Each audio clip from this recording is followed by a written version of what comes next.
47 rail cars, 18 of them loaded with 152mm artillery shells, 12 carrying Grad rocket crates, 8 tankers filled with diesel fuel, the rest hauling spare parts, vehicle engines, and crated electronic components. Total estimated value, over $200 million. The train departed the marshalling yard outside Rostov-on-Don, heading south toward the Kerch Strait crossing. It would never arrive. Ukrainian intelligence had been tracking Russian military logistics through Crimea for months. Every shell, every rocket, every liter of fuel that reached the southern front passed through a bottleneck. The rail corridor running from mainland Russia through the Kerch crossing and down through the Crimean Peninsula to forward supply depots near Jankoy and Simferopol. Cut that corridor and the southern front starves. Ukraine couldn't destroy the entire rail network, but they didn't need to. They just needed to destroy the right train at the right time. GER operatives embedded in the occupied territories had developed a network of railway watchers, civilians living near key rail junctions who reported train movements using encrypted messaging apps. The reports were simple: time, direction, number of cars, type of cargo, color of tarps. The data flowed into a Ukrainian intelligence fusion cell that maintained a real-time picture of Russian military logistics across southern Ukraine and Crimea. When a high-value military supply train appeared in the system, the cell flagged it for targeting. This particular train had been assembled over 3 days at a marshalling yard northeast of Rostov. Satellite imagery showed the loading process: forklifts moving pallets of ammunition crates into covered wagons, tanker cars being filled from a pipeline terminal, flat cars receiving shrink-wrapped pallets of what analysts identified as electronic warfare components based on packaging markings visible in high-resolution imagery. The train was not a routine resupply. It was a strategic replenishment shipment intended to restock the entire southern sector's ammunition reserves. The targeting cell began planning the intercept. The ideal strike point was not Crimea itself. The rail corridor there was too well defended by air defense systems. Instead, they identified a stretch of track running through open farmland 70 kilometers north of the Kerch crossing. The terrain was flat, no nearby air defense batteries. The nearest Russian military installation was a motor pool 18 kilometers to the west. Response time for any quick reaction force would be at least 25 minutes. That was enough. Which weapon would be most effective against a moving train? A cruise missile? A drone? An artillery strike? Consider the variables. The train is moving at 60 kilometers per hour, the target is linear, and the cargo is explosive. The answer is coming. The plan called for a layered strike.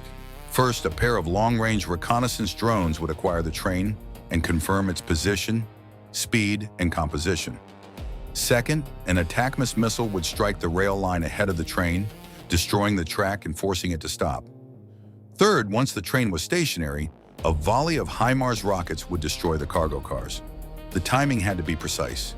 The reconnaissance drones needed to be overhead before the ATACMS launched, and the HIMARS volley needed to land within minutes of the train stopping, before the crew could uncouple the locomotive and withdraw the undamaged cars. The reconnaissance drones launched from a forward operating base and flew south over occupied territory at high altitude, using their synthetic aperture radar to scan the rail corridor. At 1422, they acquired the target. 47 cars moving south at approximately 55 kilometers per hour. The drone operators confirmed the train's position and relayed it to the HIMARS battery positioned 140 kilometers to the northwest. The ATACMS launched at 1429. The missile climbed to apogee in 90 seconds and began its descent toward a point on the rail line 4 kilometers ahead of the train's current position. The warhead was set for ground burst, maximum cratering effect against the track bed. The missile struck at 1433. The 500-pound warhead detonated directly on the rail line, blasting a crater 6 meters wide and 3 meters deep. Rails twisted like ribbon. The concrete sleepers shattered across a 50-meter stretch. The track was impassable. The train's engineer saw the explosion ahead. He applied emergency brakes. At 55 kilometers per hour, a 47-car military train requires over a kilometer to stop. The braking sequence took approximately 90 seconds. The train shuddered, wheels screaming against the rails, sparks showering from the undercarriage. It came to a halt 700 meters south of the crater. The locomotive was undamaged. The cargo was intact, but the train was no longer moving. And it was now a stationary target in the middle of open farmland with no air defense cover. Stay with me. The train just stopped. What happens in the next 4 minutes determines whether $200 million of Russian ammunition reaches the front or burns in a field. The HIMARS battery had already reloaded 6 M31 guided rockets, each carrying a 90-pound fragmentation warhead with GPS guidance. The target coordinates had been updated in real time by the reconnaissance drones overhead. At 14:36, the first volley launched. 6 rockets in the air simultaneously. Flight time, approximately 2 minutes and 40 seconds. The train crew had no warning. No air defense system was in range. No electronic warfare could jam GPS-guided rockets already in terminal flight. The crew heard nothing until the first impact. The first 2 rockets struck the ammunition cars in the center of the train. The effect was instantaneous and catastrophic. 152mm artillery shells began cooking off. The initial explosion was followed by a chain detonation that rippled through 3 adjacent cars in under 10 seconds. Fireballs erupted from the ruptured wagon roofs. Steel shrapnel flew in every direction. The concussion wave derailed 4 cars on either side of the impact zone. The third and fourth rockets hit the Grad rocket crates. Each crate contained 40 122mm rockets, packed in rows.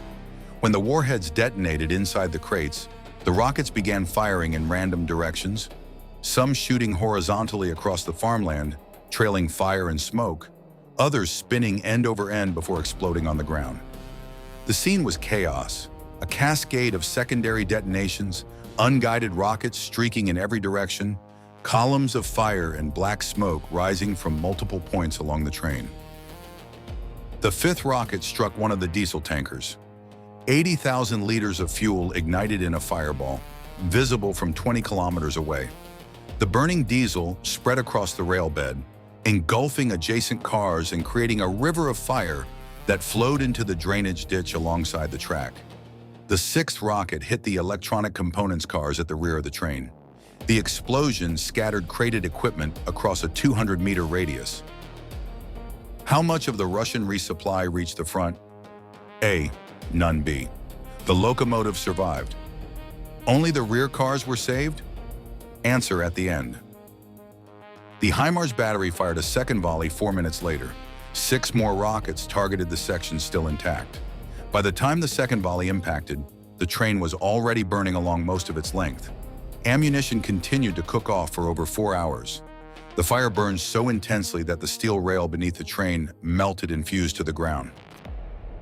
Russian emergency response was slow. The nearest fire brigade arrived over an hour after the strike. Military security forces established a perimeter at 500 meters. Any closer was impossible due to continuing ammunition detonations. The rail line was blocked in both directions.